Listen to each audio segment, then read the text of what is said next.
Hey guys, Kerry Werner here. It is the Tuesday after Rochester CX, the first round of the US CX series. I hope you guys caught this weekend's action on the live stream from GCN, but regardless, I think that this race recap will provide some perspective that maybe you didn't see.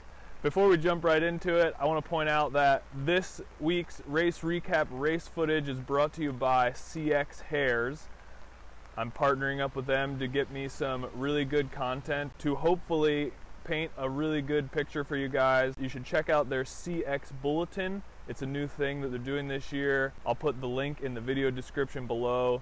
Just lots of content, really quick after the race. Everything from race results to race recaps to post-race interviews. They've got a smattering of stuff that you CX fans will be stoked to see. So let's jump right into it.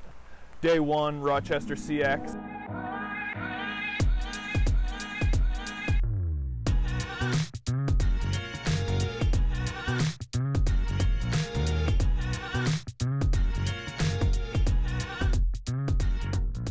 So a little bit different crew here this weekend as opposed to last weekend in Rochester.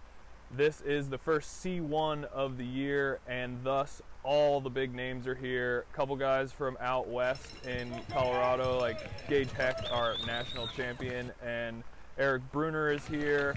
Vincent Bastians is also here, who came over from Europe. The rest of the cast of crew members is basically the same. Keep in mind that there's only about 12 people with UCI points here, so everybody behind the second row was a random call-up, hence Gage Hecht being called up back in the 30s, and Eric Thompson with 2 last row call-ups.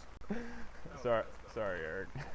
Okay, so off the start, I did not have a great start. I wasn't stoked about this. I will point out that Stevie did false start, but they did not relegate him. That happens again, Steven, I'll be calling your ass out. So we started on grass, which transitioned to gravel, and then hit the start straight, wrapped around, and came through pit 1.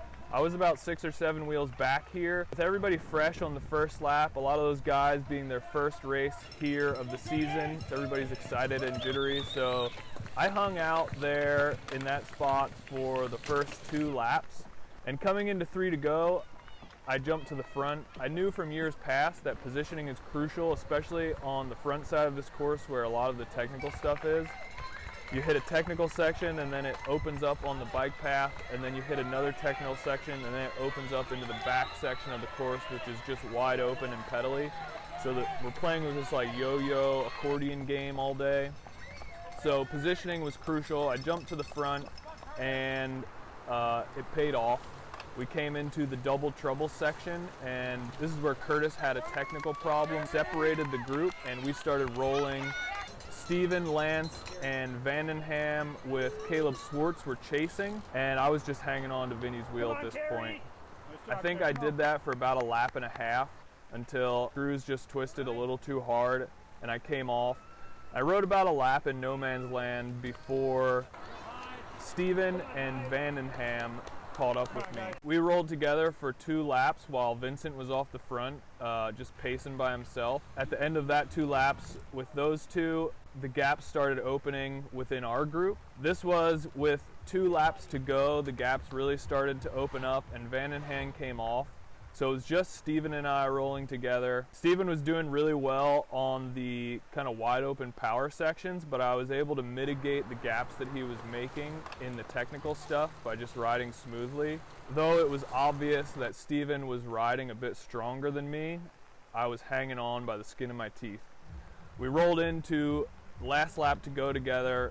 Vincent was still about 10 to 12 seconds up on us, and it seemed like he was going to hold that. So it was really a battle for second place here between Stevie and I. Steven let it out and hit the first technical section together, opened up a bit of a gap on the bike path, but I closed it down on double trouble. And right when I connected with him, he took a bad line, got off his line, and ended up backpedaling in double trouble and dropping his chain. And as soon as I heard the dreaded noise of chain getting sucked up into carbon frame, I just dumped everything I had left into that last half lap. So we came by the pit and the gap was probably less than 5 seconds. Stevie must have been pretty quick on getting his chain back on. Every time I looked back, I could just tell that he was breathing down my neck. Luckily, there's a bit of punchy stuff there on the backside of the course. I survived the long, drawn-out power sections. Felt more comfortable in that punchy stuff and was able to hold it to the line. So we came in with Vinny first, me in second, and Steven in third on day 1 of Rochester CX. So that was the race recap. We'll pick up with day 2 in the next video. Thanks for watching.